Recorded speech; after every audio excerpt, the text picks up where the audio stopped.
Don't eat them, bass. Don't eat them.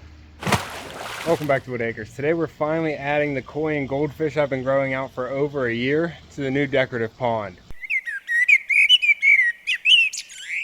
Last time we were working on the pond, we got the second pump installed. So the new waterfall pump is running right now, as well as the wetland bog filter. So we have the filtration running. It's not running to 100% yet because I need to seal off the barrels. Right now I'm just using a garbage can lid turned over to help kind of seal it off. I have the holes open because I still think there are some frogs and wildlife and minnows swimming down inside that barrel. So until I get the hose finally plumbed in there the way it's supposed to be, I'm going to try and get as much of that wildlife out of there, and then I'm going to seal off that lid the best I can. Huh, puppy? We got some fish in a bucket right there. We got some fish here acclimating, all the koi and goldfish. I have this little cover here just to keep them in the shade. Just went down into the fish room and caught all the fish so we could get them into the bucket and put them here acclimating for a few minutes so we can now release them into the new pond. You can see the guys are behind me still working nicely, and we have all 3 pumps running. So the pond's as done as it needs to be adding these fish. They're going to do a lot better out here in this body of water than they were doing in the 40-gallon with a little 5-gallon bucket bog filter. We have a good bit of hair algae growing on these rocks because of all the shallow water areas I have. All the warmer areas of water will grow the algae a lot quicker.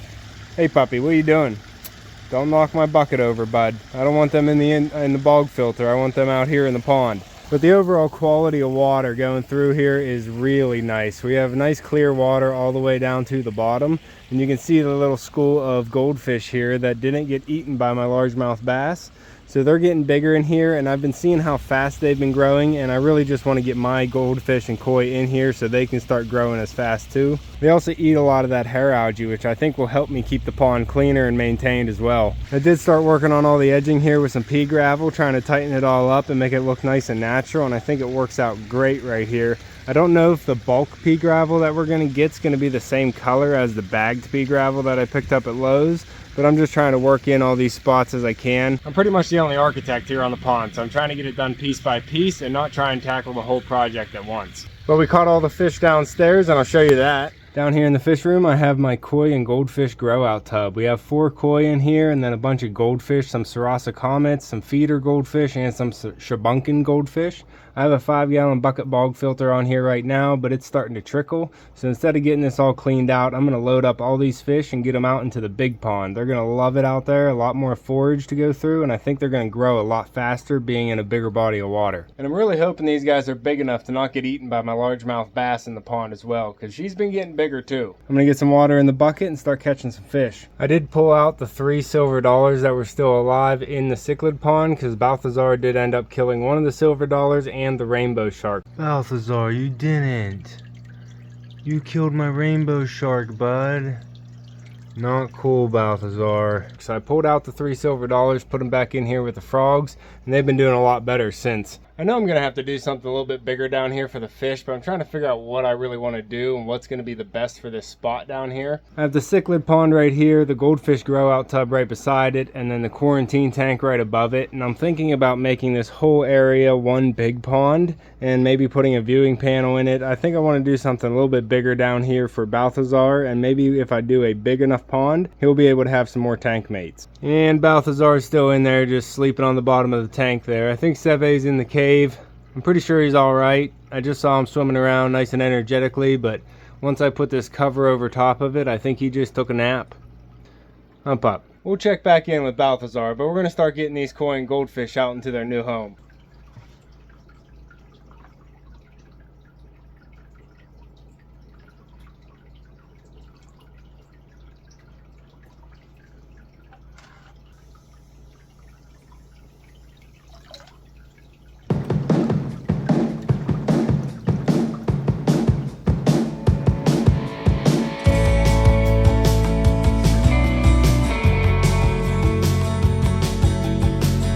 This is the biggest net I have. Hopefully it's going to be big enough. Some of these koi have been getting pretty big.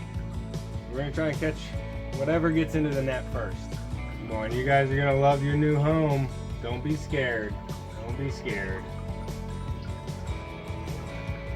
That'd be a big bunch to try and get in one scoop, but I don't think so. Yeah. They're all spooky.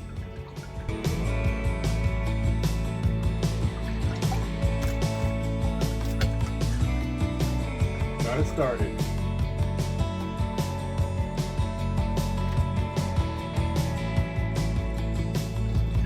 Oh, we got one of yin and yang. Big koi. Oh, that thing got big in here. Buddy. Yeah, puppy, we're catching fish. Yeah, we're catching fish again. I had to buy all the fish just so I could catch fish. Ooh, there we go. That's a shabunkin. Ooh, we got a twofer. That was one shabunkin and the Sarasa Comet. Got her. Going with the orange dot on his head.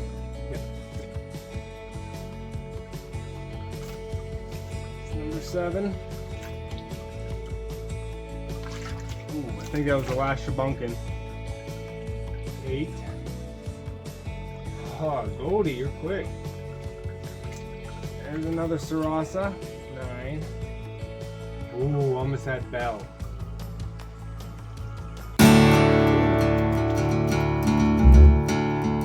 Ooh, white butterfly koi just jumped.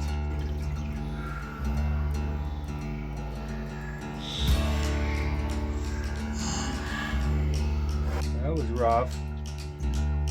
Try and get the other koi so that doesn't happen again. Try and get the koi next. Get the right. Make sure the seam of the net's on the outside. Not expecting that. Come on, Goldie on. I don't want them jumping out the back. That's Belle. That's Belle. That's the first fish I ever named. Got Goldie. Got Goldie Hawn. She's in. That is the biggest koi I have, I think. Yeah, I think she's the biggest. My other biggest jumped out. Didn't make it one night. Oh. Come on, last koi. Skittish.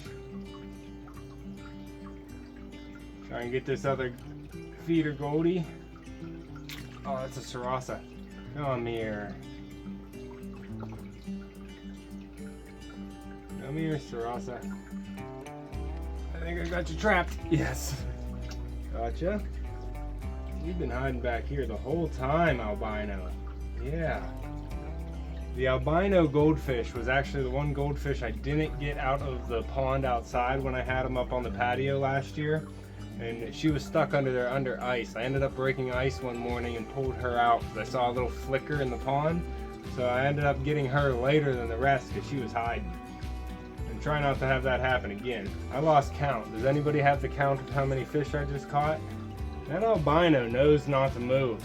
It's just hiding again somewhere. I don't even see it. Nice. Got him. Got the new one. That's a goldfish. That's the new goldfish. Alright, I think we just need the albino out of here. I think that's it. No one else hiding? Just you, bud? You versus me? Let's go. You're gonna like your new spot. Plenty of places to hide. We got the albino goldfish. Gorgeous little fish. Yes, buddy. We got a colorful bucket. And look at this colorful bucket of fish we're about to add to the pond. Gorgeous. Look how big this gold koi is. Nice. This is going to be awesome. Are you ready for this puppy? This is going to be good. And Balthazar has gotten up. He is moving now. His nap's over. All right, I'm going to take these guys out to the pond and get them acclimated.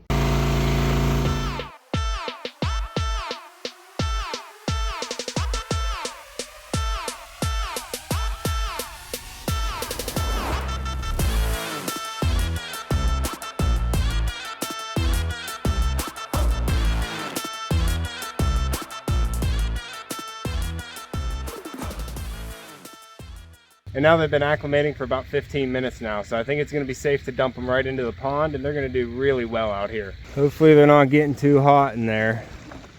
Okay, everybody still looks happy and colorful. Puppy, you ready to introduce them into their new home? Yeah, we're going to do it right here in the stream.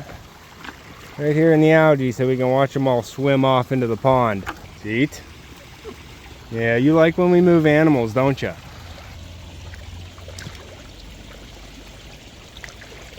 Alright, puppy, here we go.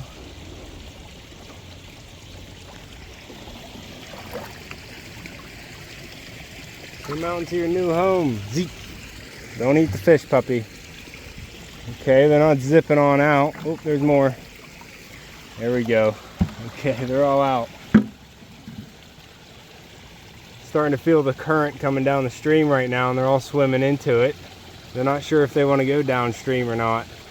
A couple of them are. I'm watching this big gold koi. Oh, let me get this side. There she goes. Checking out the whole pond now. Oh, she is big in there. I didn't know how big they were compared to the feeder goldfish that were in here, but she is looking big. They're definitely bigger than some of the feeder golds. This is a bluegill. That's a little baby bluegill. Puppy, don't eat any of them. Let them get acclimated and swim off on their own pace, pup. They look good in here though. Look how colorful. And then checking out the bluegill. Still some of them up there in the stream. And Goldie here is the one that made it the farthest. You got someone else passing her up. Oh, she feels better now that she's with somebody. Yeah, she didn't want to swim alone. She has got a body on her. She's gonna grow so fast in here. Start eating, girl. What about the rest of you? Oh, there's the white butterfly koi coming out of the cave right there. Yang and Ying still in the cave. All right, they're starting to get together. I'm wondering if these are gonna school together and try and stay together a little bit more than swimming with everybody else, or all the fish are just gonna get together and swim in one big school. It'll be neat to keep watching these and see how they start interacting out here in the pond. Chasing that bluegill. And hopefully all these new guys know to run away from the big largemouth bass. I'm hoping they're big enough and fast enough. I don't see her right now. That's her cave over there. That's where the largemouth bass lives. So once she gets the smell of some new blood in the water, I'm sure she's going to be out here to investigate. We have a few still up here in the stream, just eating everything coming down in the current. Getting some nice oxygen from the upper stream. And you can see the wild little fathead minnows swimming around. Got a bunch of little native minnows in here. Oh yeah, they're like in the waterfall area. It's probably full of oxygen right now and they're just breathing it all in. Here we go. They're starting to venture out. They have all the rest of this pond, the deep end, to start checking out and adventuring through.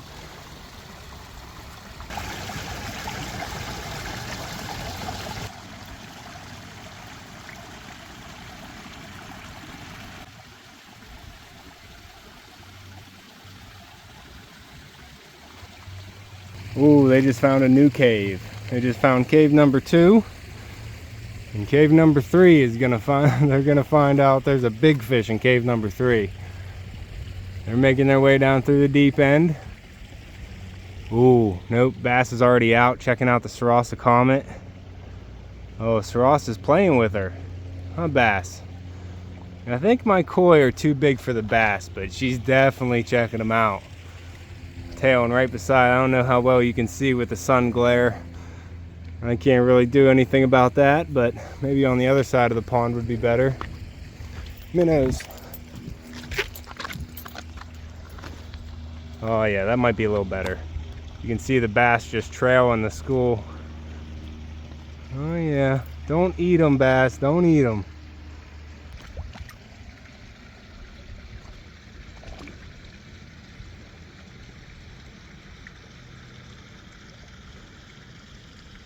Oh yeah, everybody's together now. We have the feeders, we have the new koi, goldfish, we have the bass, and we have the little bluegill.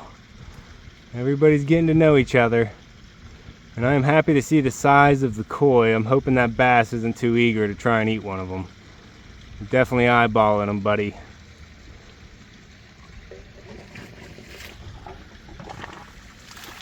Geyser time.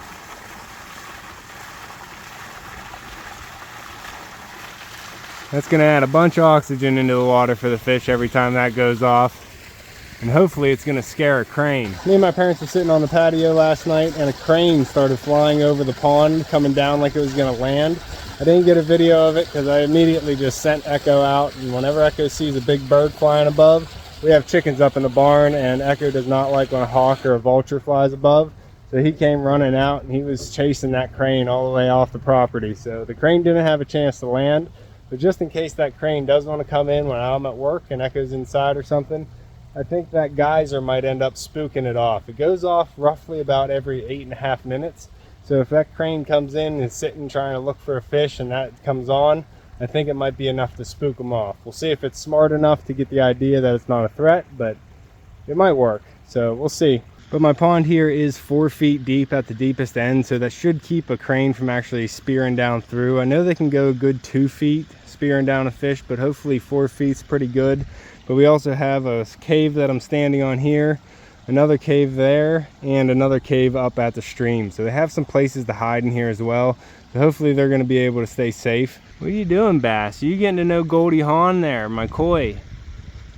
Don't be eyeballing her. You two are the biggest ones in the pond now. That is so neat to see. I really enjoy having the color in here other than just the orange, but having the bass in here is just an interesting dynamic with the bass, koi, and the goldfish. Ah, here's the butterfly. Here's the white butterfly koi. And the shabunkin underneath. And the bass swimming back up. Hey buddy, how you doing? Yeah, I'm standing on your cave. You're not sure if you want to go in it.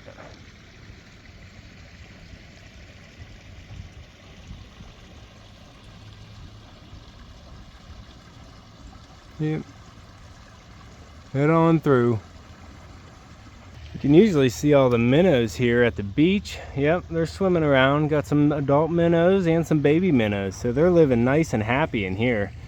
All through the intake bay. Oh, there's a big school of them over there.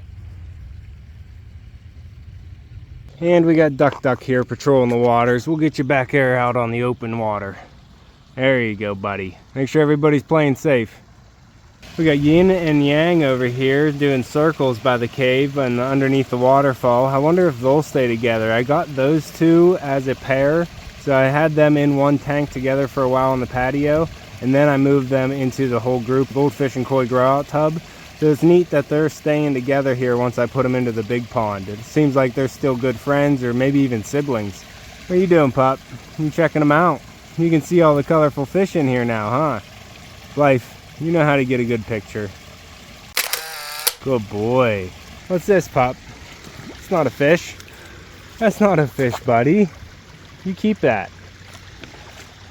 And another big step done here on the pond, getting them stocked with some fish. It's going to be awesome to watch these fish grow and watch how fast they grow now that they're in a bigger body of water. I'm hoping to get a little bit more complete here. We're going to be getting pea gravel around this whole area, and that's just going to tie it all together to make it look like it's complete.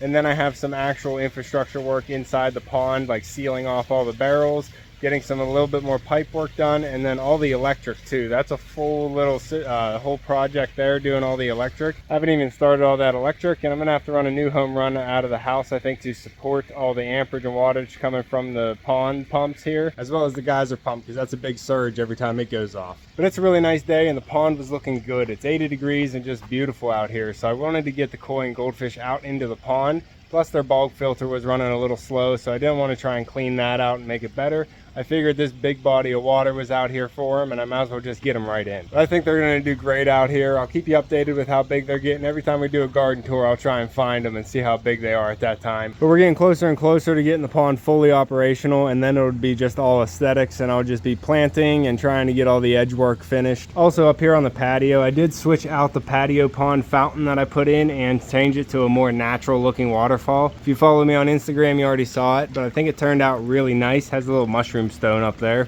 and just a nice little trickle up here. Nothing too loud to overpower the sound of the waterfall down there, but it's just a nice natural look here. So I do need to get some fish for this one because it is nice, clean, and ready to go.